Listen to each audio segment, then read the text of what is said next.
जी क्या फिर लेक्चर 69 आगाज करते हैं। आज के लेक्चर में हम जो कंसेप्ट स्टडी करने जा रहे हैं वो है audit approach in not for profit organisation. लेकिन उससे पहले कितने स्टूडेंट ऐसे हैं जिन्होंने चैप्टर 10 सब्सटेंटिव प्रोसीजर वाली असाइनमेंट की है? टोटल कितने क्वेश्चंस थे? 3 क्वेश्चंस थे। जिन्होंने तीनों या दो क्वेश्चंस किए मतलब हाथ उठाएं ताकि मैं परफॉर्मेंस हो चले। तो आपको समझ आ गई कि क्वेश्चन में आपने कैसे आइडेंटिफाई करना है कि किस एरिया के प्रोसीजर लिखने हैं। ठीक है, इस क्वेश्चन में, इस तरह के क्वेश्चन में दो बड़े डिसीजन करने होते हैं हमने। एक ये डिटरमिन करना कि क्वेश्चन चूंकि केस स्टडी बेस्ड है तो अगर तो रटे वाला क्वेश्चन आ जाए तो वो तो बहुत ही आसान है, वो तो हल्का है ना। लेकिन नॉर्मली वो केस स्टडी बेस्ड क्वेश्चन पूछेगा तो उस क्वेश्चन में हमने दो डिसीजन करने होते हैं। पहली चीज ये कि इस क्वेश्चन में उसने हमसे कौन कौन से एरिया के सब्सटेंटिव प्रोसीजर पूछे हैं, और ये डिसीजन ज्यादा अहम है। ये डिसीजन ज्यादा अहम कि उसने केस स्टडी में कौन कौन से एरियाज के प्रोसीजर पूछे हैं। वो केस स्टडी की इंफॉर्मेशन पे डिपेंड करता है। अगर हमें फिक्स एसेट्स की इंफॉर्मेशन दे रहा है तो उसका मतलब है फिक्स एसेट के प्रोसीजर। अगर वो इन्वेंट्री की इंफॉर्मेशन दे रहा है, इन्वेंट्री के प्रोसीजर। लीगल केस की इंफॉर्मेशन दे रहा है, उसके प्रोसीजर। फायर वगैरह का केस है, उसके प्रोसीजर। तो हमने ये डिसाइड करना होता है कि केस स्टडी में इंफॉर्मेशन में एरिया कौन सा है जो बता रहा है जिसके प्रोसीजर हमने लिखने हैं। और फिर दूसरे नंबर पे ये डिसीजन होता है कि प्रोसीजर कौन कौन से लिखने हैं। जैसे मुझे पता चलेगा बैंक्रप्सी ऑफ डेटर का केस आ गया तो उसमें प्रोसीजर कौन कौन से लिखने हैं।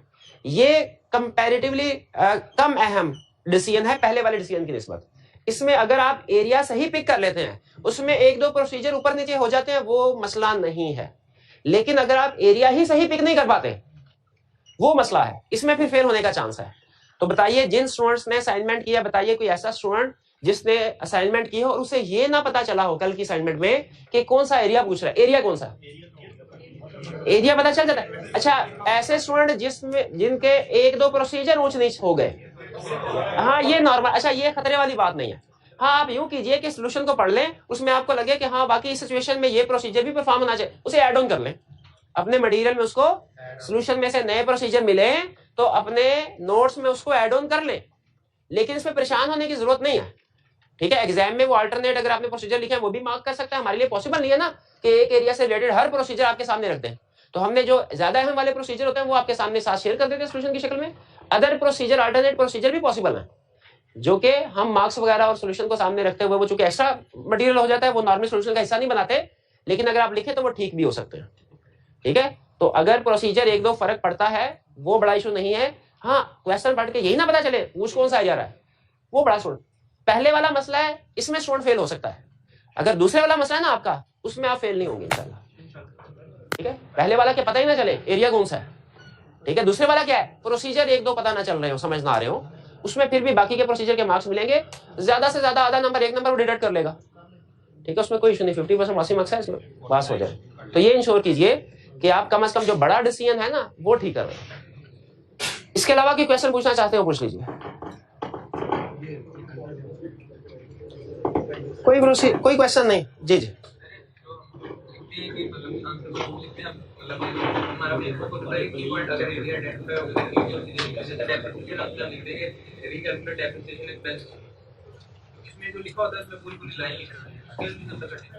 अच्छा हाँ, ये एक और उन्होंने कहा सर प्रोसीजर परफॉर्म करते हुए एक और मसला है हमारा कि हमने याद किया होता है बाज़ औक़ात कीवर्ड्स। जैसे अगर उसने डेप्रिसिएशन के प्रोसीजर पूछे तो हमने कह दिया रीकैलकुलेट डेप्रिसिएशन, और उसने पूरी पूरी लाइन सेंटेंस फॉर्म में लिखा होता है, तो क्या इसके मार्क्स डिडक्ट करेगा? यस, इसके मार्क्स डिडक्ट करेगा। ये तो मैंने आपको प्रोसीजर के स्टार्ट में बता दिया था। याद करने के लिए हमने कीवर्ड्स यूज करने हैं, याद करने हैं, लेकिन एग्जाम में लिखने के लिए हमने सेंटेंस फॉर्म में लिखना है। ठीक है,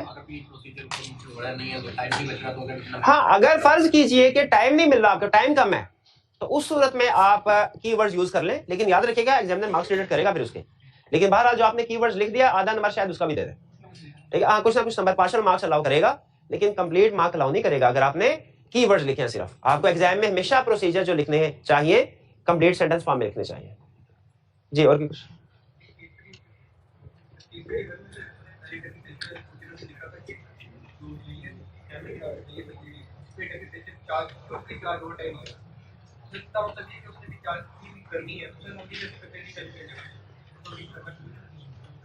नहीं, क्वेश्चन में कह रहा है केस स्टडी 1 में कि depreciation at the rate of 10%, depreciation should be charge for 10 years। और आपका क्वेश्चन क्या है कि शुड बी से ये समझ आ रही है हमें कि उसने अभी डेप्रिसिएशन चार्ज नहीं की।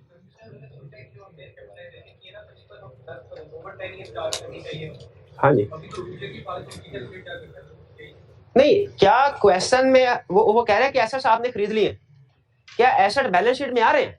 ये जो लेयर इक्विपमेंट है जो आप कह रहे हैं, क्या ये बैलेंस शीट में अपीयर हो रहा है कि नहीं? मेरा क्वेश्चन ये है, डेप्रिसिएशन होनी चाहिए। इनका क्वेश्चन ये पॉइंट ये है कि उसने लिखा हुआ डेप्रिसिएशन शुड बी चार्ज। तो अभी तो डेप्रिसिएशन उसने चार्ज की नहीं, इसका मतलब है उसने ये नहीं कहा डेप्रिसिएशन हैज बीन चार्ज, उसने कहा शुड बी चार्ज। तो अभी इससे मतलब ये समझ डेप्रिसिएशन चार्ज ही नहीं की, और अगर चार्ज ही नहीं की तो हमें उसके वेरिफिकेशन के प्रोसीजर भी परफॉर्म नहीं होने चाहिए। देखें, डेप्रिसिएशन चार्ज होनी चाहिए कि नहीं, ये डिसीजन हम सेंटेंस के वर्ड से नहीं ड्राइव करेंगे, बल्कि देखेंगे क्या बैलेंस शीट में एसेट्स आ रहे हैं कि नहीं आ रहे। अगर बैलेंस शीट के इक्विपमेंट में ये एसेट आ रहे हैं तो डेप्रिसिएशन चार्ज होनी चाहिए, और अगर क्लाइंट ने नहीं की तो स्टिल ये मिसस्टेटमेंट है। क्या इक्विपमेंट जिसकी बात कर रहा है फिक्स एसेट में शामिल है, तो फिर डेप्रिसिएशन होनी चाहिए। फिर आप कैसे कह सकते हैं कि इनकी डेप्रिसिएशन रिकॉर्ड नहीं होनी चाहिए? फिर उसने ये क्यों नहीं लिखा कि फिक्स एसेट रजिस्टर से डेप्रिसिएशन की कैलकुलेशन में? देखिए, उसमें डेप्रिसिएशन के प्रोसीजर 7-8 हो गए शायद, और इस क्वेश्चन में उसने शायद और चीजें भी पूछी हो। तो मार्क्स के लिहाज से मैंने 3-4 प्रोसीजर सिर्फ लिख दिए जो सफिशिएंट है। अब जाहिर है मुझे कुछ ना कुछ प्रोसीजर तो स्किप करने थे। अगर आप समझते हैं आपकी इतनी स्पीड है कि आप मार्क्स को सामने रखते हुए सारे के सारे प्रोसीजर भी लिख सकते हैं, तो जरूर लिख दें, मुझे तो कोई इतराज नहीं। एग्जामिनर को भी कोई तो जरूर लिख दें, लेकिन जब वो एक क्वेश्चन के अंदर एक से ज्यादा एरियाज को इन्वॉल्व करता है तो डेफिनेटली अंडरस्टूड होता है कि हर एरिया के कंप्लीट प्रोसीजर हमने नहीं लिखने, क्योंकि मार्क्स जो टोटल मार्क्स देता है वो 6-7-8 मार्क्स देगा। इसका मतलब है 3 एरियाज के लिए अगर उसने 8 मार्क्स दे रहा है तो वो 2-3 की बाइफर्केशन वो कर रहा होगा, उसके अकॉर्डिंगली हम कंप्लीट सारे का सारा एरिया थोड़ी उसको प्रेजेंट कर सकते हैं। ठीक है, इसी तरह बात होता है जब वो कहता है हमसे कि रीवैल्यूएशन करवाइए क्लाइंट ने, तो रीवैल्यूएशन में बेसिकली 3 तरह के प्रोसीजर होते हैं। एक हमने एक्सपर्ट को वैल्यूएट करना है, एक उसके वर्क वैल्यूएट करना है, और एक अकाउंटिंग डिस्क्लोजर को वैल्यूएट करना है। आपने नोट किया होगा, आपको सिर्फ वो हेडिंग करवाई है मैंने, एक्सपर्ट को वैल्यूएट करना और एडिक्वेसी, उसके डिटेल पॉइंट्स बताए। जो तीसरे वाला पॉइंट था कि काउंटिंग डिस्क्लोजर के सारे की सारी क्लास की वैल्यूएशन होगी कि नहीं, रिवैल्यूएशन अप टू डेट है कि नहीं, डिस्क्लोजर होगी कि नहीं, इसका डिटेल करवाया।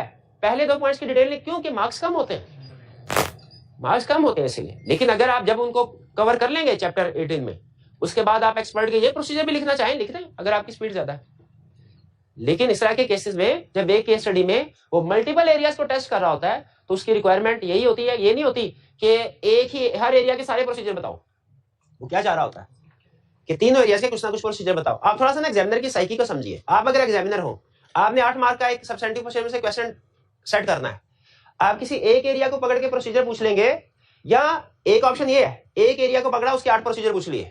दूसरी ऑप्शन क्या है, एक केस स्टडी ऐसी बनाई जिसमें 2 या 3 एरियाज इन्वॉल्व हो रहे हैं, और इन 2 या 3 एरियाज के 3-3, 4-4 प्रोसीजर पूछ लिए। क्योंकि एग्जामिनर उन्हीं मार्क्स के साथ 100 मार्क्स के अंदर रहते हुए मैक्सिमम कंसेप्ट टेस्ट करना चाहता है, इसलिए वो अक्सर ये कर लेता है कि एक क्वेश्चन के अंदर मल्टीपल इश्यूज को टेस्ट कर लेता है। और ये अच्छी अप्रोच है टेस्टिंग के पॉइंट ऑफ। आपको एज स्टूडेंट शायद ये मुश्किल लग रही है थोड़ी, लेकिन ये अच्छी अप्रोच होती है कंसेप्ट। इसमें जिस स्टूडेंट ने सिलेबस कंप्लीट किया होता ना, वही स्टूडेंट उसको अटेंड कर पाता है। ठीक है, तो ये अच्छी है सिलेक्टिव स्टडी को डिस्करेज करने के लिए कि एक क्वेश्चन के अंदर मल्टीपल इश्यूज को टेस्ट किया जाए। ठीक है, लेकिन आईकैप ये हर केस स्टडी में नहीं कर रहा, सब्सटेंटिव प्रोसीजर्स में कर रहा है।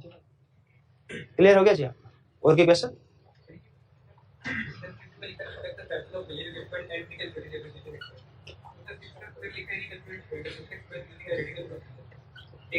देखिए, वो प्रोसीजर परफॉर्म करते हुए मैं भी वो कह रहे हैं सर एक ही प्रोसीजर शायद 2 दफा लिखा गया है, रिकैलकुलेट डेप्रिसिएशन का। तो हो सकता है ये टाइपिंग एरर मेरे से गलती हो गई हो, 2 दफा उसे 1 दफा काट दें।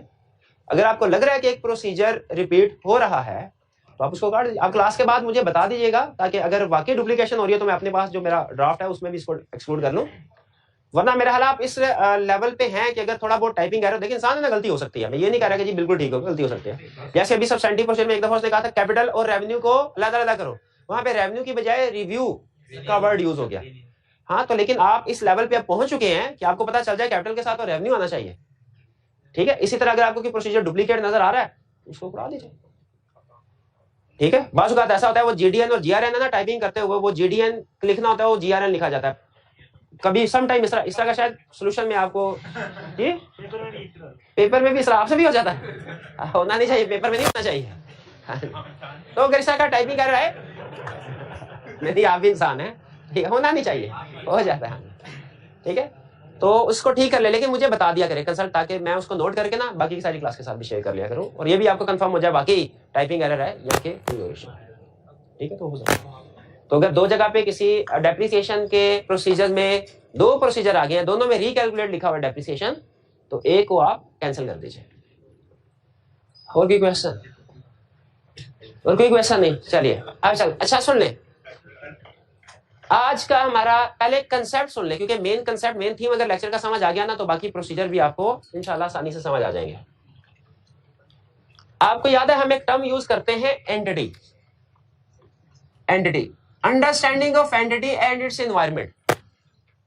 वर्ड कंपनी यूज नहीं करते, understanding of company, entity word जो आप देखें पूरे ऑडिट में जहां की वर्ड यूज हो एंटिटी कंपनी में। इसकी रीजन पता है क्या है कि हमारे जो क्लाइंट्स हैं यानी जो हमसे ऑडिट करवाने के लिए आते हैं वो ज्यादातर केसेस में तो कंपनी होते हैं, लेकिन कंपनी के अलावा अदर बिजनेस ऑर्गेनाइजेशन भी तो ऑडिट करवा सकती है, जैसे पार्टनरशिप, जैसे सोल प्रोप्राइटरशिप, जैसे एनजीओ। शाबाश, एनजीओ ये भी तो हमारे ऑडिट, हालांकि नॉर्मली स्टैट्यूटरी ऑडिट कंपनी का ही होता है, इनका नहीं होता स्टैट्यूटरी ऑडिट, लेकिन नॉन स्टैट्यूटरी बेसिस पे तो ये लोग भी आके हमें कह सकते हैं सर ऑडिट कीजिए, मे भी बैंक से लोन लेना हो।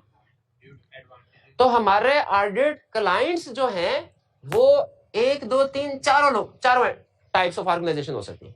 इसीलिए हम ऑडिट में एक जेनेरिक टर्म यूज करते हैं जो सबको कवर कर रही है, वो क्या है? एंटिटी। हमने अभी तक जितने भी कंसेप्ट पढ़े याद रखे वो सबके ऊपर एप्लीकेबल है। इंगेजमेंट लेटर हर एक का एग्री होगा, प्लानिंग हर एक की होगी, रिस्क असेसमेंट हर एक क्लाइंट में होगी, रिपोर्ट हर क्लाइंट में इशू होगे, ठीक। लेकिन कुछ कंसेप्ट ऐसे होते हैं जो company form of business organisation में डिफरेंट होते हैं और बाकी की ऑर्गेनाइजेशन में डिफरेंट होंगे। जैसे एक छोटी सी एग्जांपल आपके साथ शेयर करता हूं कि नॉर्मली कंपनीज ने अपना अलग इंटरनल ऑडिट डिपार्टमेंट एस्टैब्लिश किया होता है, उनका बाकायदा बोर्ड ऑफ डायरेक्टर्स होते हैं, ठीक है। लेकिन ये छोटी ऑर्गेनाइजेशन जो होती है नॉर्मली इनके पास इतनी फंडिंग, इतने पैसे नहीं होते, तो इन्होंने अपना अलग से इंटरनल ऑडिट डिपार्टमेंट एस्टैब्लिश नहीं किया होता, या इनका प्रॉपर बोर्ड ऑफ डायरेक्टर्स नहीं होता, 1 2 ओनर्स होते हैं, वो ही बिजनेस को मैनेज कर रहे होंगे। इसीलिए किसी हद तक हालांकि ऑडिट क्लाइंट हमारे चारों हो सकते हैं, लेकिन कुछ एस्पेक्ट से हमारे ये वाले क्लाइंट डिफरेंट है company form of business organisation से, ठीक। अच्छा, अब ये जो बाकी 3 है ना, ये सोल प्रोप्राइटरशिप और पार्टनरशिप, इसको हम नाम देते हैं ऑडिट में, याद रखिएगा, small entity. Small entity, small entity क्यों स्मॉल एंटिटी? क्योंकि कंपनी के साथ कंपेयर करें तो ये छोटी ऑर्गेनाइजेशन, इसलिए जब कभी किसी भी जगह पे वर्ड स्मॉल एंटिटी यूज हो आपने फौरन इससे मुराद ये ले लेनी है सोल प्रोप्राइटरशिप या पार्टनरशिप है। या सम टाइम कुछ लोग छोटी छोटी कंपनीज को भी जिनका पेड अप कैपिटल 2-4 लाख है, 5 लाख है, 8 लाख है, 1 मिलियन, उनको भी स्मॉल एंटिटी में इंक्लूड करते हैं, हम बाहर उनको साइड पे कर देते हैं। जो एनजीओज हैं, ठीक है, इनके लिए वर्ड यूज होता है not for profit organisation. Not for profit organisation, not for profit organisation समझते हैं आप क्या है? ऐसी ऑर्गेनाइजेशन जो प्रॉफिट के लिए काम नहीं करती। आपने शायद अकाउंटिंग में इससे रिलेटेड कोई टॉपिक भी पढ़ा हो जिसमें इनकम एंड एक्सपेंडिचर अकाउंट बना पढ़ा हुआ है आपने? हाँ, वो यही चीज, उसको शायद अकाउंटिंग में नॉन ट्रेडिंग कंसर्न कहते थे, कि यही कहते थे नॉट फॉर प्रॉफिट ऑर्गेनाइजेशन कहते थे। हाँ बिल्कुल, नॉट फॉर प्रॉफिट। ठीक है, आपने दुख याद आ जाता है आपको, एक मिसाल देता हूँ, दुख पेपर में आया था, ये हो गया था मेरे साथ, हो गया, छोटे कोई बात, सबर करें। सब्सक्रिप्शन अकाउंट, हाँ जी। तो रेगुलर हमने इस चैप्टर में रिस्क असेसमेंट पढ़ी, सब्सटेंटिव प्रोसीजर परफॉर्म किए, अभी तक रिपोर्टिंग भी पढ़ लिया। कंपनी के केस में हमने रिस्क असेसमेंट भी पढ़ लिया, सब्सटेंटिव प्रोसीजर भी पढ़ लिए, रिपोर्ट भी चैप्टर 4 में पुराना वो भी पढ़ लिया। मुझे सोच के बताइए, क्या अगर हमें स्मॉल एंटिटी के कंसेप्ट भी पढ़ने चाहिए? जहां पे थोड़ा थोड़ा फर्क, सारे नहीं, ये नहीं कि पूरा, लेकिन जहां जहां पे फर्क है वो पढ़ लेना चाहिए, ताकि अगर कभी कोई स्मॉल एंटिटी हमें ऑडिट करने के लिए आए तो हमें पता हो कि हमारी क्या रिस्पॉन्सिबिलिटीज हैं। उसी तरह नॉट फॉर प्रॉफिट ऑर्गेनाइजेशन का ऑडिट करना भी हमें सीखना चाहिए, बिल्कुल, ताकि अगर ये कभी हमसे ऑडिट करवाने के लिए आए हमें पता हो। जो स्मॉल एंटिटी का कंसेप्ट है ये हमारा नेक्स्ट इंटरनल कंट्रोल वाले चैप्टर में आएगा, इसे बाद में सीखेंगे। इस चैप्टर का जो रिस्क असेसमेंट और सब्सटेंटिव प्रोसीजर का लास्ट कंसेप्ट आज हम डिस्कस करने जा रहे हैं, और इसके साथ ही हमारा ये रिस्क असेसमेंट का चैप्टर भी कंप्लीट हो जाएगा, वो है नॉट फॉर प्रॉफिट ऑर्गेनाइजेशन। इसका ऑडिट ये क्या होती है और इसका ऑडिट कैसे करना है, ठीक है। टॉपिक्स वैसे ये शामिल है रिस्क असेसमेंट वाले हिस्से में, लेकिन याद रखें इसमें हम नॉट फॉर प्रॉफिट ऑर्गेनाइजेशन का पूरा ऑडिट कैसे होता है, पूरे ऑडिट का ओवरव्यू लेंगे। इसमें हम प्लानिंग को भी डिस्कस कर रहे होंगे, इसमें रिस्क असेसमेंट को भी डिस्कस कर रहे होंगे, इसमें कंट्रोल्स को भी डिस्कस कर रहे होंगे, इसमें एविडेंस को भी डिस्कस कर रहे होंगे, इसमें रिपोर्ट को भी डिस्कस कर रहे होंगे कि पूरी नॉट। लेकिन ये आपको आसानी के साथ समझ आ जाएगा। क्यों? क्योंकि आपने ये सारे phases company form of client के ऑडिट में सीखे हुए हैं। तो कंसेप्ट वही अप्लाई होंगे, सिर्फ थोड़ा बहुत फर्क होगा। ठीक है, जैसे एक छोटा सा डिफरेंस आपके सामने रख देता हूं। कंपनी फॉर्म और बिजनेस ऑर्गेनाइजेशन में आपके पास दोनों अप्रोचेज हैं। चाहे तो आप इंटरनल कंट्रोल्स पे रिलाई करें, चाहे ना करें। अगर इंटरनल कंट्रोल्स पे रिलाई करेंगे तो सिस्टम बेस्ड ऑडिट बन जाएगा। तो रिलाई नहीं करते तो फिर आपका ज्यादातर फोकस हो रहा है सब्सटेंटिव प्रोसीजर। लेकिन maybe not for profit organisation में आप ये पढ़े कि इसमें आप सिस्टम बेस्ड अप्रोच को फॉलो नहीं कर सकते, ट्रांजैक्शन बेस्ड अप्रोच को ही फॉलो करेंगे। क्यों? क्योंकि इनका इंटरनल कंट्रोल सिस्टम इतना स्ट्रांग नहीं होता। क्यों? इनके पास इतने पैसे ही नहीं होते, और जो पैसे होते हैं इनकी कोशिश होती है कि जिस मकसद के लिए बने हैं वहां पे खर्च हो, बजाय ये कि इसके अकाउंटेंट डायरेक्टर्स वगैरह वो सारे पैसे खा पी रहे हो। तो थोड़ा सा फर्क, सिर्फ डिफरेंस हमने पढ़ना है। तो एक तरह से आपका ओवरव्यू होगा एक टिपिकल ऑडिट का कि उसमें कितने फेजेस होते हैं, और हम डिस्कशन कर रहे होंगे खासतौर पे नॉट फॉर प्रॉफिट ऑर्गेनाइजेशन के पर्सपेक्टिव से। तो थीम समझ आ गया आज के लेक्चर का। आज के लेक्चर में हमने सीखना है अगर कोई नॉट फॉर प्रॉफिट ऑर्गेनाइजेशन का ऑडिट हमें करना पड़े, हमारी अप्रोच क्या होनी चाहिए, हमें कैसे ऑडिट करना चाहिए नॉट फॉर प्रॉफिट ऑडिट। लेकिन सबसे पहले इसके ऑडिटिंग की तरफ, इसके कंट्रोल्स की तरफ, इसकी रिपोर्ट की तरफ जाने से पहले मैं इसके कंसेप्ट को मजीद क्लियर करना चाहता हूं। नॉट फॉर प्रॉफिट ऑर्गेनाइजेशन का मतलब है नॉट फॉर प्रॉफिट। क्या मतलब? इसका पर्पस प्रॉफिट अर्न करना नहीं है, बल्कि इसका पर्पस क्या होगा? सर्व करना सोसाइटी को। ठीक है, टू सर्व सोसाइटी। अच्छा, आप मुझे एग्जांपल दे सकते हैं प्रैक्टिकल लाइफ में से कोई नॉट फॉर प्रॉफिट ऑर्गेनाइजेशन? आई कैप, शाबाश, नॉट फॉर प्रॉफिट ऑर्गेनाइजेशन। अच्छा, हर एजुकेशन, सुन लें, हर एजुकेशनल इंस्टीट्यूशन या हर hospital not for profit organization नहीं होता। ये उसके आप किसी की एक्टिविटी को देख के ये डिसाइड नहीं कर सकते कि ये नॉट फॉर प्रॉफिट ऑर्गेनाइजेशन है। आपको उसके ऑब्जेक्टिव को देख के डिसाइड करना। कुछ हॉस्पिटल ऐसे हैं जो वाकई लोगों को सर्व करते हैं, वो गवर्नमेंट हॉस्पिटल, शौकत खाना। लेकिन कुछ हॉस्पिटल ऐसे भी हैं जो प्राइवेट, जिनको सिर्फ डॉक्टर हॉस्पिटल, वैसे मुझे कंफर्म नहीं है, हमीद लतीफ, जो इनका पर्पस प्रॉफिट। अच्छा, मैं ये नहीं कह रहा कि उनका पर्पस गलत है, मैं सिर्फ ये बता रहा हूँ पर्पस डिफरेंट हो सकता है। तो याद रखें, नॉट कोई organisation not for profit organisation है कि नहीं, उसके ऑब्जेक्टिव से पता चलेगा। ऑब्जेक्टिव क्या होता है नॉट फॉर प्रॉफिट ऑर्गेनाइजेशन का? To serve society. ठीक है, आई कैप है, हॉस्पिटल्स है, ठीक है, एजुकेशन इंस्टीट्यूशन भी इसी तरह। जो सरकारी स्कूल है वो normally not for profit organisation, ठीक है।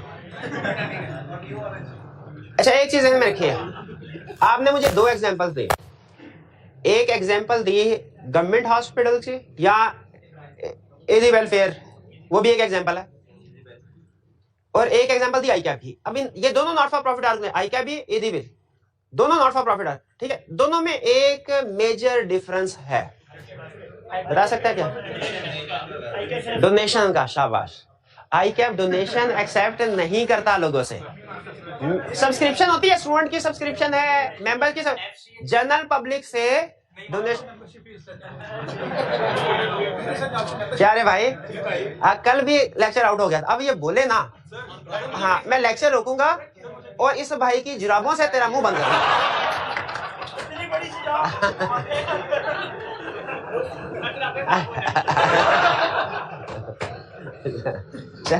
Usually accept donation or grant.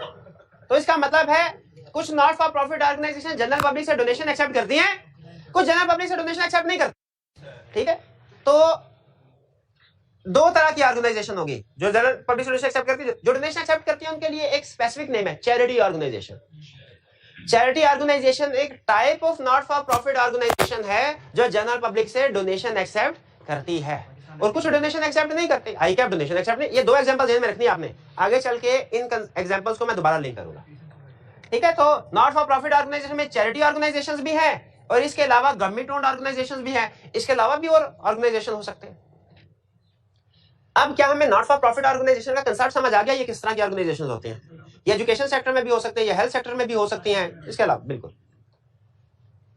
Audit approach क्या होगी, यानी ऑडिट अप्रोच का मतलब क्या है, इनका ऑडिट कैसे करना है।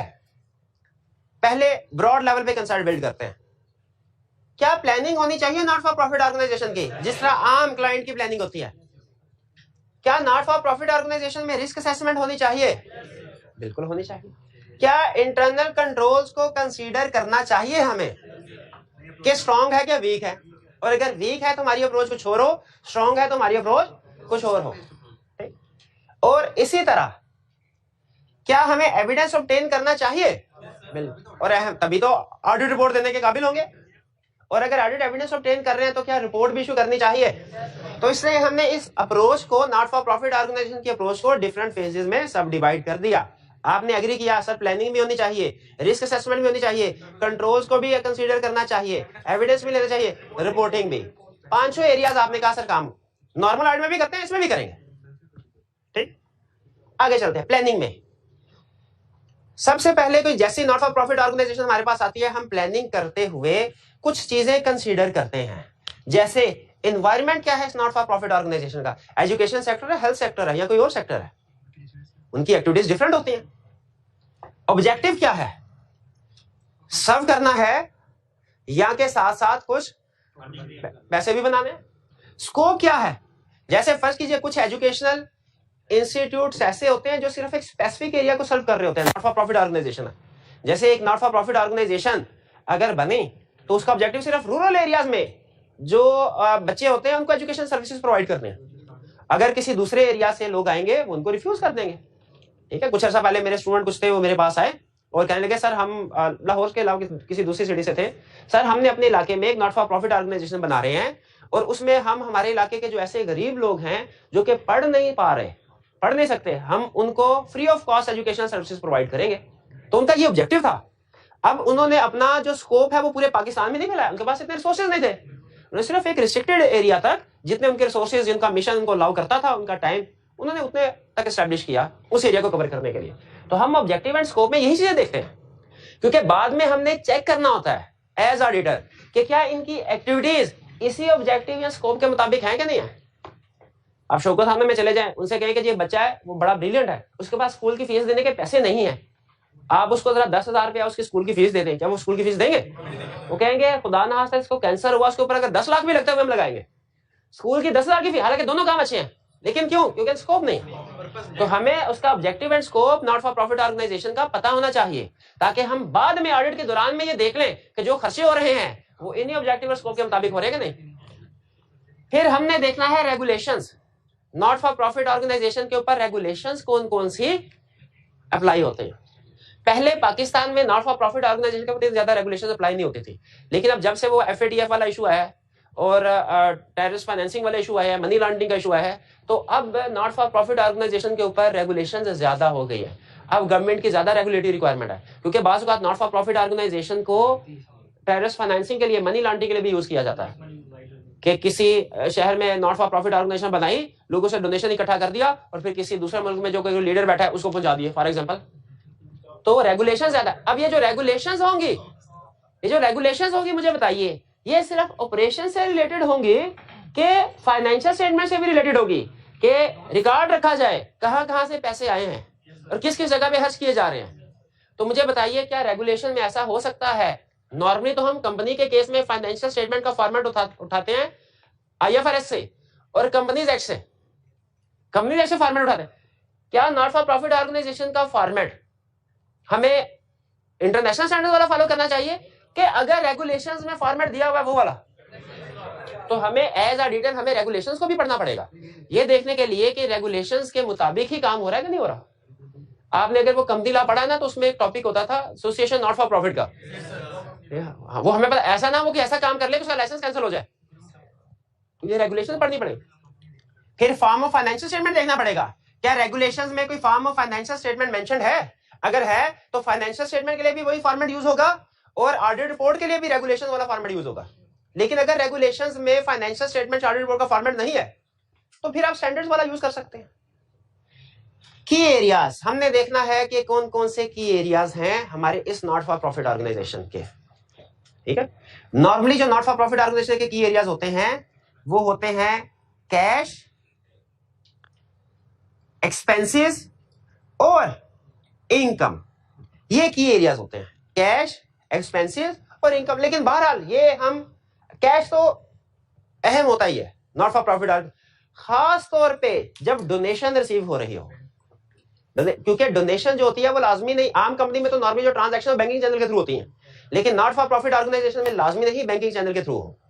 अगर आपने फर्ज कीजिए आपकी एक company not for profit organisation में अकाउंटेंट है और आपने डिफरेंट कलेक्शन बॉक्सेस होते हैं, आपने देखा होगा वो डिफरेंट प्लेसेस पे इंस्टॉल किए हुए हैं, तो किस टाइम पे ऊपर आके सारे के सारे बॉक्सेस में से काउंटिंग करनी है और उनको क्या ऑन दी स्पॉट बॉक्स को खोल के सारे पैसे ऑफिस में आ जाएं, या कि बॉक्स को पहले ऑफिस में लाया जाए, खोल के कैश काउंट किया जाए, फिर वापस रखा जाए।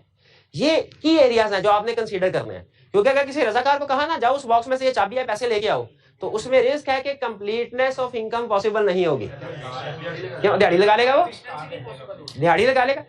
इवन अगर आप उससे कहें ना कि बॉक्स ले आओ, बॉक्स में भी दिहाड़ी लग सकती है, वो बॉक्स ही लेके भाग सकता है।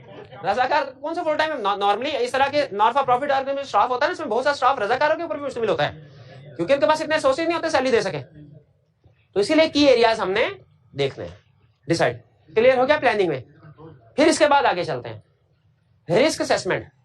अब रिस्क असेसमेंट खास तौर पे डिपेंड करती है हमने हमारे की एरियाज कौन से थे, जो की एरियाज थे उन्हीं में रिस्क असेस करेंगे ना ज्यादा, बाकी एरियाज में भी रिस्क होगा, मैं ये नहीं कह रहा बाकी, लेकिन रिस्क असेसमेंट हमारी बेस कर रही होगी की एरिया, और की एरियाज हमारे हैं इनकम और एक्सपेंसेस।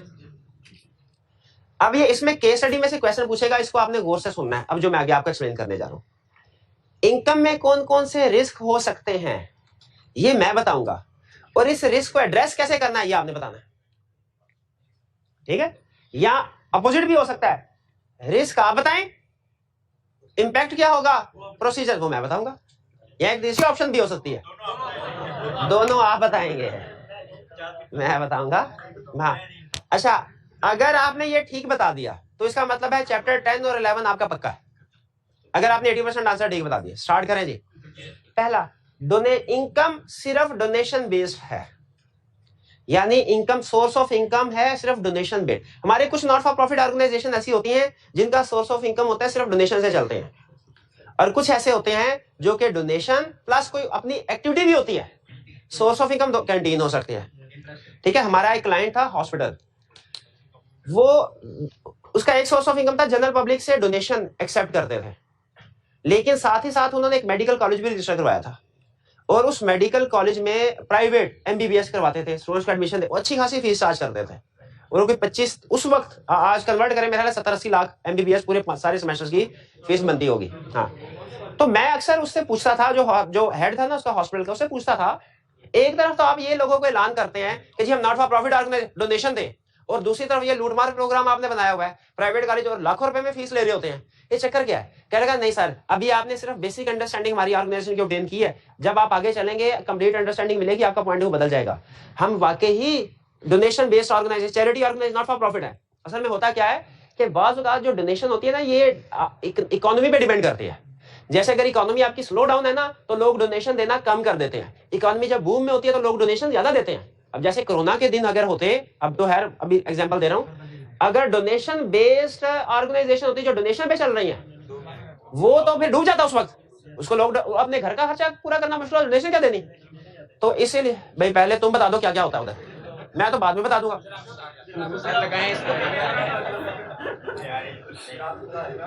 भाई बात नहीं नहीं नहीं, लेक्चर की खैर है बाद में। आप इधर आ जाओ जरा, मेरा भाई बाहर निकल, आप भी बाहर बाहर निकल, बाहर निकल, बाहर निकल।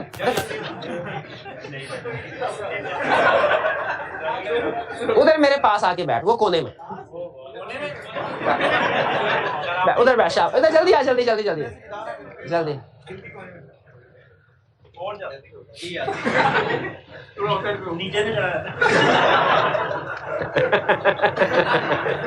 तुमने क्या उसको चूहा समझा?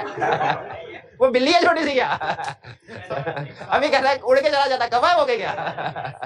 छोटी सी बकरियां हो गई क्या?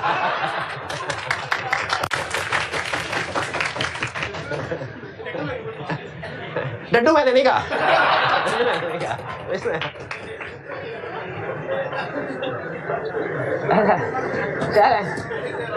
तो आप एग्री कर पहले से आराम। अच्छा चलें, तो क्या आप इस चीज से एग्री करते हैं कि अगर सोर्स ऑफ इनकम सिर्फ एक हो डोनेशन, तो गोइंग कंसर्न अनसर्टेनिटी अराइज हो सकती है? ठीक है, क्योंकि जो डोनेशन इनकम सर्टन तो नहीं होती हर दफा आएगी, ठीक है। तो ऐसी ऑर्गेनाइजेशन जिसका अल्टरनेट सोर्स ऑफ इनकम भी हो, उसमें तो ऑडिट रिपोर्ट में गोइंग कंसर्न अनसर्टेनिटी का पैरा नहीं आएगा। लेकिन अगर ऐसी ऑर्गेनाइजेशन है जिनका सिर्फ एक ही डोनेशन, उसमें चूंकि इनकम अनप्रेडिक्टेबल है, इसीलिए गोइंग कंसर्न अनसर्टेनिटी का पैराग्राफ इंक्लूड हो सकता है। इससे एग्री करते हैं? तो हमने रिस्क असेसमेंट में देखना है कि डोनेशन बेस्ड इनकम है तो रिस्क है गोइंग कंसर्न अनसर्टेनिटी का। हमने देखना है कि क्या क्लाइंट के पास अल्टरनेट सोर्स ऑफ इनकम है कोई, ठीक है। अगर बात होता है गवर्नमेंट की तरफ से फंडिंग आ जाती है, ठीक है, जैसे एक दफा आपने रेस्क्यू 1122 का अखबार में आया था कि लोगों से अपील की गई थी डोनेशन दे। अब अगर लोग डोनेशन ना भी दे तो गवर्नमेंट ने तो उसको चलाना ही है, तो उसमें गोइंग कंसर्न का शायद पैराग्राफ नहीं आएगा क्योंकि गवर्नमेंट की सोर्स शामिल है। लेकिन अगर कोई प्राइवेट इदारा हो जो डोनेशन पे चल रहा है, उसमें गोइंग कंसर्न अनसर्टेनिटी का पैरा आएगा। फिर यूज ऑफ वॉलंटियर, रजाकारों का इस्तेमाल।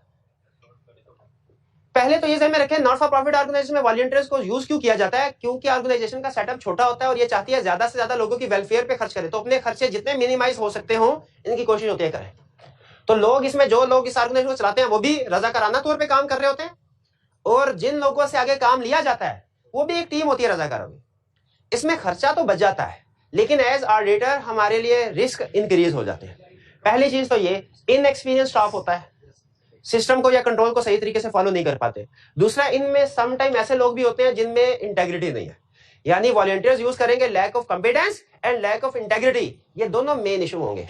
फायदा भी होगा, खर्चा कम होगा, लेकिन ये रिस्क भी हो सकते हैं कि अगर हम उनको इस्तेमाल करें। आज हम मस्जिद के अंदर वो डोनेशन इकट्ठी कर रहे हैं, आपको पता है वो चादर फैला के जाते हैं, तो सारे पैसे डालें, बाद में जिसने गिनने हैं वो गिनते गिनते बड़ा नोट जो है वो जेब में डाल सकता है, रजाकार होते हैं ना। तो रिस्क बहरहाल है, लैक ऑफ कॉम्पिटेंस का भी, लैक ऑफ इंटेग्रिटी का। फिर इसके बाद एक्सपेंसेस वाली साइड, क्या इनकम वाली साइड पे रिस्क है? एक्सपेंसेस वाली साइड पे भी रिस्क होंगे। एक्सपेंसेस में क्या रिस्क है? इफ अच्छा देखिए, जो नॉट फॉर प्रॉफिट ऑर्गेनाइजेशन बनती है ना, एक कंपनी की जो कॉन्स्टिट्यूशनल डॉक्यूमेंट्स होती हैं, आपने अगर कंपनी लॉ पढ़ा है तो बताइए कौन सी होती है, किन डॉक्यूमेंट्स की बेस पे कंपनी बनती है? मेमोरेंडम ऑफ एसोसिएशन और आर्टिकल ऑफ एसोसिएशन। शाबाश। नॉट फॉर प्रॉफिट ऑर्गेनाइजेशन की कॉन्स्टिट्यूशनल डॉक्यूमेंट को पता क्या कहते हैं? Trust deed. ट्रस्ट डीड, जैसे पार्टनरशिप कहते हैं पार्टनरशिप डीड, कहते हैं ट्रस्ट डीड। उसकी बेस पे इसमें सारे इसके ऑब्जेक्टिव्स वगैरह जो होते हैं, जिस तरह मेमोरेंडम आर्टिकल में जो इंफॉर्मेशन होती है वो इसकी ट्रस्ट डीड में होती है। इसी तरह नॉर्मल कंपनी की जिस तरह मेमोरेंडम आर्टिकल है, उसी तरह नॉर्मल कंपनी में बोर्ड ऑफ डायरेक्टर्स होते हैं। ट्रस्ट डीड में जो लोग चला रहे होते हैं इस ट्रस्ट को या नॉट फॉर प्रॉफिट ऑर्गेनाइजेशन, उन्हें कहा जाता है ट्रस्टीज। ट्रस्टीज। लेकिन नॉर्मली जो ट्रस्टीज होते हैं वो उतना इंटरेस्ट नहीं लेते नॉट फॉर प्रॉफिट ऑर्गेनाइजेशन में जितना डायरेक्टर्स कंपनी में इंटरेस्ट लेते हैं। बता सकते हैं क्यों? क्योंकि डायरेक्टर्स कंपनी में मीटिंग अटेंड करते हैं, हर मीटिंग के पैसे मिलते हैं उनको, लेकिन ट्रस्टीज अगर हर रोज भी आके मामला सारे देखें, इन्हें कोई पैसा नहीं मिलता। वो खुद मतलब अच्छे पर्पस के लिए जो उन्होंने नेकी करी, तो जब उन्हें टाइम मिलता है, ये असल में पार्ट टाइम जॉब होती है इनकी, जब टाइम मिला आगे, नहीं टाइम मिला तो हफ्ता 2 हफ्ते देखा ही नहीं कि क्या हो रहा है। तो अगर कॉन्स्टिट्यूशन में कुछ इंस्ट्रक्शन है कि ये नॉट फॉर प्रॉफिट ऑर्गेनाइजेशन सिर्फ एजुकेशन सेक्टर में ऑपरेट करेगी और साहिवाल के इर्द गिर्द जो रूरल एरियाज हैं उनके बच्चों को फैसिलिटेट करेगी, अगर कॉन्स्टिट्यूशन में स्पेसिफिक इंस्ट्रक्शंस हैं, तो क्या रिस्क है कि वो इस ऑब्जेक्टिव से बाहर कोई एक्सपेंसेस इनकर कर दें? हमने ये देखना होगा। वो पर्पस इसीलिए देखा था कि बाद में चल के ये देखे कि जो खर्चे हो रहे हैं उसी पर्पस स्कोप के मुताबिक हो रहे हैं कि नहीं, और वो हमें पर्पस स्कोप कहां से पता चलेगा? ट्रस्ट डीड से। नॉट फॉर प्रॉफिट ट्रस्ट, तो अगर ट्रस्ट डीड में स्पेसिफिक इंस्ट्रक्शंस है कि इस पर्पस के लिए है, तो हमने एज ऑडिटर इंश्योर करना है उसी पर्पस के लिए एक्सपेंसेस हो। इफ डोनर गिव्स इंस्ट्रक्शंस, अगर डोनेशन देने वाले ने कुछ इंस्ट्रक्शंस दे दी। अच्छा, यहाँ पे वैसे काफी पुराना कंसेप्ट है, मैं भी भूल गया हूं, लेकिन आप रिफ्रेश करवा दीजिएगा। वो जो नॉन ट्रेडिंग काउंटिंग में टॉपिक होता था ना, इनकम टैक्स एक्सपेंडिचर वाला, उसमें कुछ डोनेशन होती थी डायरेक्ट इनकम में जाते थे और कुछ डोनेशन होती थी वो लायबिलिटी में जाते थे। कौन सी वाली? जिसके साथ डोनर ने इंस्ट्रक्शंस दी होती थी। इंस्ट्रक्शंस स्पेसिफिकली कंडीशनल, वो इंस्ट्रक्शन को कंडीशन कर रहा है, कंडीशन को कह रहे हैं इंस्ट्रक्शन। जिस क्लाइंट की मैं आपको एग्जांपल बता रहा हूं ना, उन्हीं दिनों में ये जो 2005 में सिलसिला आया था, हाँ, मेरे आर्टिकल्स का उस वक्त मेरा ख्याल है आखिरी साल चल रहा था, नहीं आखिरी नहीं, मेरा 2-2.5 साल के आर्टिकल्स हुए थे, तो ये जल्जला आया। उस वक्त उन्होंने क्या किया सुने, उन्होंने 2 बैंक, नॉर्मली उनका हॉस्पिटल का एक ही बैंक अकाउंट होता था, कैश में भी कलेक्शन लेते थे। कुछ लोग जो अगर हॉस्पिटल में आके कलेक्शन दे रहे कैश में डोनेशन दे दे, और जो हॉस्पिटल नहीं आ सकते उनके लिए बैंक अकाउंट दिया हुआ था। नॉर्मली एक ही बैंक अकाउंट होता, उस बैंक अकाउंट में जितने भी पैसे आते थे उनकी एंट्री पास करते थे, बैंक डेबिट इनकम क्रेडिट।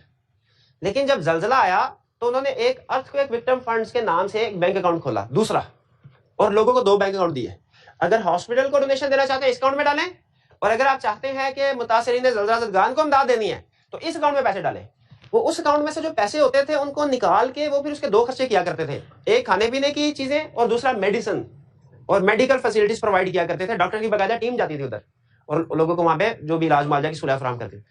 अब मुझे बताइए, क्या हमें ये करना चाहिए कि दोनों का टोटल करके bank debit income credit record करें? एक का अकाउंट की एंट्री यही होती थी, बैंक डेबिट इनकम क्रेडिट, दूसरे की एंट्री होती थी bank debit fund credit liability credit, जिसको इस्तेमाल, और जब वो उस फंड में से पैसे खर्च करते थे ना यानी मुतासरी को, तो लायबिलिटी डेबिट और बैंक क्रेडिट, यानी इस फंड की ना ये बैलेंस शीट में आ रहा होता था, इसका ना इनकम रिकॉर्ड होती थी ना एक्सपेंस रिकॉर्ड होता था। क्यों? क्योंकि ये कंडीशनल है। डोनर की स्पेसिफिक इंस्ट्रक्शंस होती थी कि ये जो पैसे इस अकाउंट में हम डाल रहे हैं ना, इससे सिर्फ ज़लज़ला-ज़दगान की मदद की जाए। तो अगर डोनर ने स्पेसिफिक इंस्ट्रक्शंस दे दी हैं, हम उसको इनकम के तौर पे रिकॉर्ड, हमने एज ऑडिटर फिर इसका हमारा इंपैक्ट क्या होगा प्रोसीजर पे, हमने ये देखना है उसको उसी पर्पस के लिए यूटिलाइज किया जाए जिस पर्पस के लिए इंस्ट्रक्शन दिए। बाज़ हॉस्पिटल की एग्जांपल दे रहा हूं आपको। ऐसा होता था कुछ लोग आके डोनेशन देते हैं, कुछ आके कहते थे सर सुना है आपने नया डेंटल ब्लॉक बनाना है। उनका जी बिल्कुल ब्लॉक बनाना है सर, ये 30 लाख रुपया मेरी तरफ से डोनेशन रखें, लेकिन इस डेंटल ब्लॉक के ऊपर आपने बड़ा बड़ा मेरे दादाजी का नाम लिखवा देना, बड़े बड़े। अब मुझे ये बताइए, क्या ये डोनेशन एज इनकम रिकॉर्ड होनी चाहिए एज लायबिलिटी? क्योंकि स्पेसिफिक इंस्ट्रक्शन है। अगर बाद में फैसला होता है कि डेंटल ब्लॉक नहीं बनाना, गवर्नमेंट ने इजाजत नहीं दी, वापस करने पड़ेंगे। ये है स्पेसिफिक इंस्ट्रक्शन। यानी ये दोनों पॉइंट मिलते जुलते हैं, फर्क सिर्फ ये है कि ये ज्यादा कंप्रीहेंसिव है ऊपर वाला, कि हर बिजनेस एक्टिविटी ट्रस्ट डीड के ऑब्जेक्टिव्स के अंदर होनी चाहिए। और इसमें अगर कुछ डोनेशन ऐसी आई हैं जिनमें इंस्ट्रक्शंस दी हैं पार्टी ने, तो वो हमारी कंडीशनल डोनेशन है, उसको लायबिलिटी ने इनकम के तौर पे रिकॉर्ड करना है, और जैसे जैसे खर्चे होंगे हमारी लायबिलिटी कम होती जाएगी। और लास्ट, इफ देयर इज, अच्छा ये बहुत इंटरेस्टिंग है, risk, if there is limit on admin expenses. जिससे आपको बाज़ चीजें बज़ाहिर जो नजर आती है ना, वो वैसे नहीं होती। जैसे बज़ाहिर जब पिछले साल की निस्बत सेल्स कम होना, तो जिसने केस स्टडी की प्रैक्टिस ना की हो वो कहेगा सेल्स की अंडरस्टेटमेंट का रिस्क है, लेकिन जिसने केस स्टडी की प्रैक्टिस उसे पता होगा स्ट्रेट इन्वेंट्री और इंपेयरमेंट। उसी तरह क्वेश्चन में बाज़ ये कह देता है, अच्छा आपने एक मुहावरा सुना है, माले मुफ्त दिले बेरहम, कि मुफ्त का माल होता है ना, बंदा याशियां करता है खुलखला। क्या ऐसा पॉसिबल हो सकता है कि कोई ट्रस्टी हो, कोई ट्रस्टी या कोई उन्होंने ऑफिशियल रखा हो, manager not for profit organisation के, उसे पता हो ये तो गरीबों का माल, गरीबों के लिए माल है, इसका कोई कौन सा पूछने वाला है? नॉट फॉर प्रॉफिट ऑर्गेनाइजेशन के कौन सा मेंबर्स होते हैं जिन्होंने बाद में फाइनेंशियल बना के हमने उनके सामने रखनी है और उन्होंने हमसे पूछताछ करनी है। तो ठीक है, इस महीने कितनी डोनेशन आई? 10 लाख। ऐसा करो कि हर कमरे में एक एसी होना चाहिए और एक गाड़ी भी खरीदो। विजिट करना जाना था ना, डिफरेंट लोगों से जाके रिक्वेस्ट करनी होती है कि डोनेशन दे दें, तो बंदा पैदल जाता अच्छा थोड़ी लगता है, या बाइक पे, उसके लिए तो नई गाड़ी होनी चाहिए। क्या ऐसा पॉसिबल है कि जितनी डोनेशन आए 70-80% वो एडमिन एक्सपेंसेस के ऊपर ही खर्च हो जाए और 20-30% सिर्फ गरीब लोगों तक पहुंचे? रिस्क है। इसको रोकने के लिए ट्रस्ट डीड में नॉर्मली एक लाइन लिखी होती है कि admin expenses shall not exceed 10% of total donation. ये है पॉइंट है जो बता रहा हूं केस स्टडी के पॉइंट ऑफ से। क्या लिखा होता है कंट्रोल रखने के लिए? Admin expenses shall not exceed 10% of total. ये अच्छी कंडीशन है। अब जो एडमिन कर रहे हैं उनके ऊपर पाबंदी लग गई कि वो दूसरे ऑपरेटिंग एक्सपेंसेस के ऊपर तो पैसे लगाना चाहते हैं लगाएं, एडमिन एक्सपेंसेस या जो उनके अपने अखराज आता है वो उन्होंने कम रखने हैं। इसमें रिस्क क्या है? अब जिसने सरसरी तौर पे देखेगा ना, जिसने तैयारी, वो कहेगा सर रिस्क ये है कि एडमिन एक्सपेंसेस 10% से इंक्रीज हो सकते हैं। ये रिस्क नहीं है, क्योंकि ये तो कोई पागल भी देखेगा कि 10% से ज्यादा है तो ये वायलेशन की है ना, कह रही है सर। तो 10% से तो मैनेजमेंट क्या करेगी? वो उसको एडमिन एक्सपेंसेस को 10% भी रखेंगे, ऊपर के एक्सपेंसेस किसी और अकाउंट में डाल देंगे। तो इसमें रिस्क ये नहीं है कि लिमिट एक्सीड हो जाएगी, इसमें रिस्क है मिस क्लासिफिकेशन का, कि उन्होंने एक्सपेंसेस किए होंगे, अपनी हरकतों से बाहर नहीं आओगे, लेकिन किसी दूसरे हेड में। क्यों? ताकि ये 10% है। तो अब हमने अगर ये एक्सपेंसेस पकड़ने हैं तो बताइए दूसरे हेड्स के ऊपर फोकस करना है किस हेड में? दूसरे हेड में, क्योंकि मिस क्लासिफिकेशन जाके दूसरे अकाउंट में से मिलेगी। ये कुछ रिस्क है। क्लियर हुआ आपको? अच्छा जरा एकदम मुझे बुक दिखाते, मैं देख लूं। अरे सर किताब कुछ सफाई कोई और, चैप्टर कोई और, कोई नहीं उनका फोकस इधर था। अच्छा आगे ये भी हो गया, ये भी ठीक है, ठीक है। अच्छा अब सुनिए, रिस्क असेसमेंट हमने कर ली, क्या हम इंटरनल कंट्रोल्स को भी कंसीडर करना चाहिए? अच्छा आप सुने, हमेशा तो नहीं, लेकिन कह रहे हैं normally not for profit organisation का इंटरनल कंट्रोल वीक होगा। हमेशा तो नहीं, नॉर्मली नॉट फॉर, जैसे आई कैप नॉट फॉर प्रॉफिट, लेकिन इनके कंट्रोल स्ट्रॉन्ग है, ठीक है, शौकत खान के कंट्रोल स्ट्रॉन्ग। लेकिन किसी सरकारी अस्पताल में चले जाएं और पता नहीं चलता वो मेडिसिन आई थी किधर गई है, कुछ पता नहीं चला, कुछ पता नहीं चला, ठीक है। तो उसमें कहानी, तो क्या हमें कंट्रोल्स को भी कंसीडर करना चाहिए? बिल्कुल करना चाहिए, लेकिन नॉर्मली, हमेशा नहीं कह रहा, normally not for profit organisation के कंट्रोल्स। और यहां से सवाल उठाएगा वो क्यों वीक होते हैं, क्यों वीक होते हैं, ठीक है। वो कहता है अगर तो कंट्रोल स्ट्रांग है ना, अगर तो कंट्रोल स्ट्रांग है तो आपको किन एक्टिविटीज के कंट्रोल कंसीडर करने चाहिए? क्या जो जो जो अहम एरियाज हैं, जो की रिस्क एरियाज हैं, उन्हीं के कंट्रोल्स हमारे लिए अहम होंगे ना। इनकम है, कैश रिसीविंग मतलब इनकम, इसमें इनकम भी होगी, कैश भी रिकवर हो गया। एक्सपेंडिचर एंड कैश पेमेंट कर ले, cash receipt and payment, income और एक्सपेंडिचर। फिर कह रहे रिकॉर्डिंग, रिकॉर्डिंग इसलिए उसने कहा क्योंकि बाज औकात डेफर्ड इनकम या प्रीपेड इनकम एक्सपेंसेस की रिकॉर्डिंग ये लोग सही नहीं करते। किसी को पेमेंट की ना तो cash expense debit, cash credit. बाज औकात ऐसा होता है, आपने अकाउंटिंग के क्वेश्चन में देखे होंगे, कुछ रिलेटेड एक्टिविटीज करवाते हैं, जैसे वो क्या होता है, कोई मीना बाजार टाइप कोई इस तरह का फंक्शन करवा देते हैं, फन फेयर। तो फन फेयर होना अगले महीने है, एडवांस अभी दिया, लेकिन एंट्री क्या पास कर देते हैं, एक्सपेंसेस डेबिट कैश, सर खर्चा ही तो है हमारा। तो नॉर्मली कैश बेसिस पे चल रहे होते हैं, इसलिए इनकी रिकॉर्डिंग को हमने खास तौर पे देखना होता है। कंट्रोल ये तो उस वक्त करना है अगर कंट्रोल स्ट्रांग हो, तो हमने इन एरियाज को कंसीडर करना है। लेकिन नॉर्मली कंट्रोल्स क्या होंगे, क्यों वीक होंगे? पहली reason lack of segregation duties, इनमें सेग्रीगेशन ड्यूटीज नहीं होगी, एक ही बंदा सारे काम कर रहा होगा, लोग जो कम है, शाबाश, बेसिक रीजन ये है, स्टाफ कम है, लोग कम। दूसरा, जितना को स्टाफ है वो भी कोई, वो नेक नियत तो है, लेकिन क्वालिफाइड या एक्सपीरियंस स्टाफ नहीं है, ठीक है। क्वालिफाइड या नॉर्मली क्या होता है, पार्ट टाइम एम्प्लॉइज को हायर कर लेते हैं, ठीक है। ई-कॉम वाला भी फुल टाइम बेसिस पे नहीं हायर करते, वो एक दूसरे को कहता है तुम्हारा की वाकिफ है, हाँ मेरा दोस्त है, और से कहना नहीं काम है, स्वाब की नीयत से कर ले, कहता है ठीक है, हर 2-3 दिन बाद शाम को 1.5-2 घंटे लिए आ जाऊंगा, जो भी काउंटिंग होगी प्रिपेयर कर दूंगा। तो qualified experience staff. Internal audit तो पॉसिबल ही नहीं है, उनको अपना अकाउंटिंग के लिए स्टाफ नहीं मिलता सही तरीके से, इंटरनल डिपार्टमेंट कहां से एस्टैब्लिश करेंगे? बोर्ड ऑफ डायरेक्टर, सुपरविजन भी कोई नहीं, डायरेक्टर्स ही नहीं है, no board of director, no internal, authorisation भी नहीं होती एक्सपेंसेस की, मैनेजर खुद ही सारे एक्सपेंस ऑथराइज कर रहा होता है, टॉप लेवल ऑथराइज। क्यों? क्योंकि जो ट्रस्टी है उसने आना ही 4-5 दिन के बाद है, टाइम ही नहीं होता उनके पास। हालांकि अच्छा कंपनी के केस में डायरेक्टर्स के पास टाइम होता है, वो ऑथराइजेशन देते हैं यार, इसीलिए कंपनीज एक्ट ने कहा ये इनकम, ये फिक्स एसेट को खरीदना है तब भी ऑथराइजेशन चाहिए, बेचना है तब भी ऑथराइजेशन चाहिए, बैड डेट राइट ऑफ करना है तब भी ऑथराइजेशन चाहिए, एडवांस देना है किसी को तब भी ये सारी ऑथराइजेशन तो कोई नहीं होगी। जब दिल करेगा एसेट बेचेंगे, जब दिल करेगा खरीदेंगे, कोई क्यों नहीं? क्योंकि ट्रस्टी की इन्वॉल्वमेंट नहीं है, ना होने के बराबर है। क्लियर? अच्छा आगे चले, एविडेंस। नॉर्मली हम रिस्क असेसमेंट करते हैं, हमारा जो टोटल एविडेंस होता है 3 फेजेस से आता है, risk assessment, test of control और सब्सटेंटिव।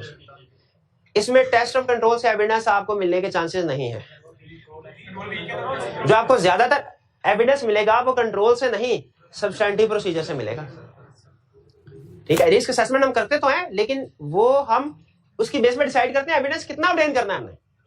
असल में जो एविडेंस आता है आपको वो test of control substantive procedure से आता है, और यहाँ पे आपको कौन से प्रोसीजर परफॉर्म करने पड़ेंगे? Substantive procedures. क्यों? टेस्ट ऑफ कंट्रोल क्यों नहीं?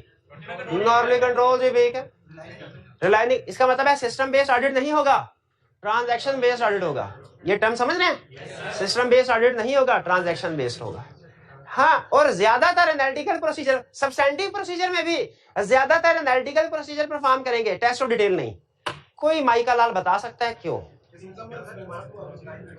उसने कहा एविडेंस ऑब्टेन करने में हमारा एक चीज तो उसने पहले ये बताई कि टेस्ट ऑफ कंट्रोल को तो भूल जाएं, कंट्रोल ही फारग है। दूसरी चीज बताई ज्यादा एविडेंस सब्सटेंटिव प्रोसीजर से होगा, सब्सटेंटिव प्रोसीजर में भी कह रहे हैं ज्यादा एविडेंस एनालिटिकल प्रोसीजर से होगा, टेस्ट ऑफ डिटेल से नहीं। शाबाश, डॉक्यूमेंट्स वगैरह ही नहीं है। नॉर्मल क्लाइंट जब से इनकम होती है ना उसकी, कोई ना कोई इनवाइस डॉक्यूमेंट्री एविडेंस बन रहा होता है जिससे चेकिंग की जा सकती है, जैसे pre numbered good dispatch note, pre numbered sale invoices. हम अंदाजा लगा सकते हैं कि सेल्स कितनी हुई है, किस अमाउंट की हुई है, दरमियान में कोई सेल ओमिटेड तो नहीं है। अगर कोई डॉक्यूमेंट नंबर ओमिटेड हो उसका मतलब सेल्स भी ओमिटेड है। लेकिन ये सारी verification, completeness of income, accuracy of income not for profit organisation में नहीं कर सकते। क्यों? डोनेशन देगा वो कौन सा रसीद देके जाता है? डोनेशन पे तो कोई रसीद नहीं होती ना। कुछ ऑर्गेनाइजेशन रखती है रसीद बुक, लेकिन याद रखिएगा हर बंदा डोनेशन नहीं देता। जिस तरह दुनिया में कुछ ऐसे लोग हैं जो ये कहते हैं भाई मैं 1 लाख डोनेशन दूंगा, मस्जिद के पंखे लगा लो, हर पंखे के ऊपर मेरे अब्बा जी का नाम होना चाहिए। ऐसे भी होते हैं साले सवाब के। कुछ ऐसे भी होते हैं मैं 10 लाख की डोनेशन दूंगा, किसी को पता नहीं चलना चाहिए किसने डोनेशन दी है। वो इवन पर्ची भी नहीं लेते। इसीलिए ज्यादातर जो डोनेशन होती हैं इनमें रिसीट्स जनरेट नहीं होती। इसीलिए इंश्योर करना कि कंप्लीट डोनेशन रिकॉर्ड होगी है कि नहीं मुश्किल होता है। इसीलिए चूंकि अब सपोर्टिंग डॉक्यूमेंट नहीं है, तो क्या आप टेस्ट ऑफ डिटेल कर सकते हैं perform? Analytical procedure test of detail में बेसिक डिफरेंस क्या है? डॉक्यूमेंट है। हम टेस्ट ऑफ डिटेल में सपोर्टिंग डॉक्यूमेंट्स को चेक करते हैं, जबकि एनालिटिकल प्रोसीजर में सिर्फ फाइनेंशियल स्टेटमेंट्स की फिगर्स का आपस में कोरिलेशन देखते हैं, प्लॉजिबल है तो ओके। तो इसीलिए चूंकि सपोर्टिंग डॉक्यूमेंट्स बहुत सी ट्रांजैक्शन की अवेलेबल नहीं होती, यहाँ पे सब्सटैंटिव प्रोसीजर में हमारा फोकस किसके ऊपर होता है? Analytical procedure. और एनालिटिकल प्रोसीजर किन एरियाज के ऊपर फोकस, किन एरियाज के ऊपर करेंगे? इनकम के ऊपर। और एक्सपेंसेस में फोकस ये होगा कि कहीं मिसयूज तो नहीं किया फंड। क्योंकि सबसे बड़ा तो देखिए जिसका पैसा लगा होता है ना उसको दर्द होती है, और वो पैसा लगा के पूछता भी है। कंपनी में शेयर होल्डर का पैसा लगा है ना, वो 1-1 रुपए का हिसाब जानना चाहते हैं। लॉ भी ये कहता है हर साल बाद, हर 6 महीने बाद, हर 3 महीने बाद फाइनेंशियल स्टेटमेंट शेयर होल्डर को भिजवाओ। लेकिन डोनेशन चूंकि जनरल पब्लिक की है, इनका कोई स्पेसिफिक ओनर नहीं होता, इसलिए इनको कोई पूछने वाला भी नहीं होता।